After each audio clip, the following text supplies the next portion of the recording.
to another Andy B 2-minute video, and I'm out by the sea, my lovely little cycle route, and I was thinking about headwinds and tailwinds. You can see it's windy, the camera's moving. And here's what was striking me. 3 days I've been cycling this same route, and the outward leg from my house on the first day, there was a tiny bit of tailwind, pushed me along a little bit.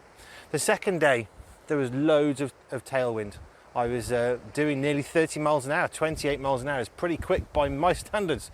And then today, there was no wind behind me. Actually, it was slightly ahead of me. I'm doing half the speed, 14 miles an hour I was averaging. And working really hard too. And it got me thinking about the lives that we have. If you think about this purely psychologically for a minute, or whatever the right word is, if you are raised in a home with a mum and dad who are married, as a child, you are going to do better in life because you've got a more stable platform. They can push you ahead. God's plan for that family model is important. But if one of those parents leaves, either because they choose to, because perhaps of an affair, or even more tragically a death, it's not your fault that you're not being raised with two parents, but actually all of a sudden you're going to struggle if your mum and your dad are not there to help you. We need that balance, and that's God's design. That's amazing. But it struck me about tailwinds, sometimes with perhaps siblings. You might have observed this. Our two older boys would frequently help Peter when he was very small.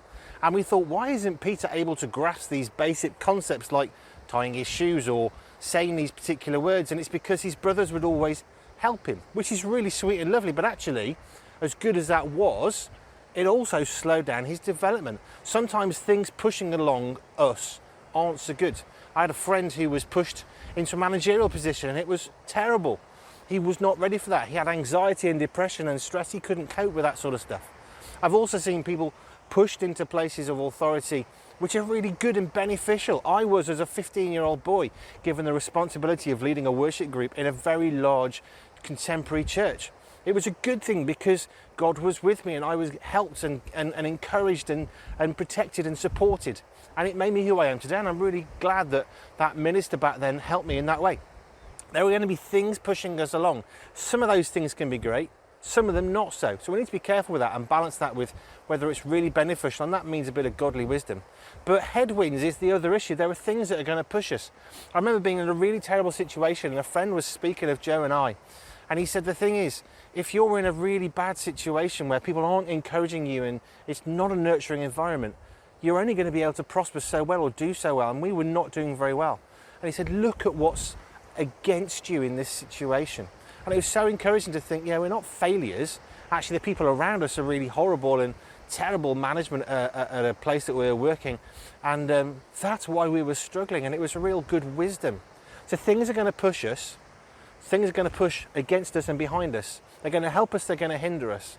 But we need some wisdom to know what's the difference. So don't worry if there's a headwind, just keep going.